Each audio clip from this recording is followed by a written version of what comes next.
Hi everyone, it's a ticket to Christ. Thank you for tuning back in. We're talking about looking at very closely at the words of the Bible and really giving thought to what we read, what we teach, and what we hear, because a lot of times we can end up saying the wrong things or misunderstanding things. And here we have one, and I think it's due to how the word was translated.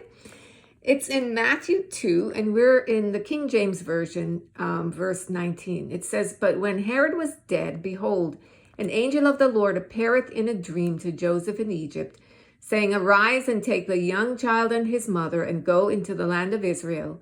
For they are dead which sought the young child's life. And he arose and took the young child and his mother, and came into the land of Israel. And when he heard that Archelaus did reign in Judea in the room of his father Herod, he was afraid to go thither, notwithstanding, being warned of God in a dream, he turned aside into the parts of Galilee, and he came and dwelt in a city called Nazareth, that it might be fulfilled which was spoken by the prophets, he shall be called a Nazarene." Okay, so, and that word Nazarene is where the problem is, because a lot of people then misunderstand this scripture and says that Jesus was a Nazarene, which means that he should not have been drinking wine, and so the scripture is wrong. But that's a mistranslation, because the word really, it's not Nazarene in those days, it was Natzri, right? So if you look at Isaiah 11:1, Jeremiah 23:5, Zechariah 3:8, Isaiah 53 verse 2, and Zechariah 6:11 through 12, you see scriptures fulfilled, which says that Jesus, right, will make his home in a village called Nazareth, right? So it would be spoken that he shall be called a Natzri, which means like a branch or a shoot. They had this, like a branch or shoot. So they had a small population, I guess, of Jews that lived in that area, called Natzri, and in Galilee. So it's not that Jesus was a Nazarene and took Nazarene rites. The Nazarene vow is described in Numbers 6:1 through 21.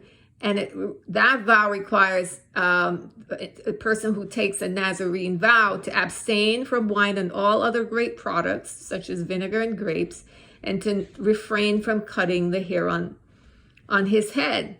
And so the word Nazar comes from, I read, to abstain from or consecrate yourself.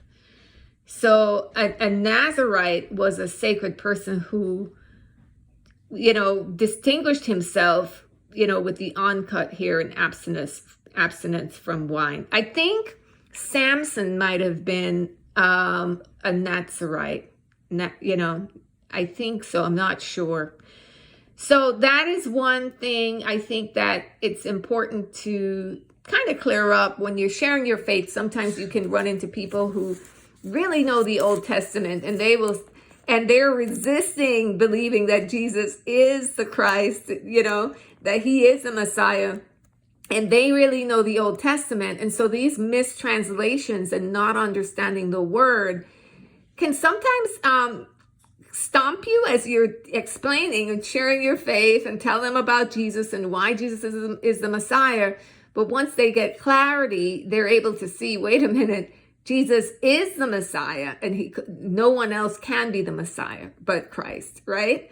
And so that's a good one. I'm going to have all those scriptures dropped below so that you could look at that for yourself. Jesus was not a member, of the Nazarite vow in that sense. He didn't take the Nazarite vow.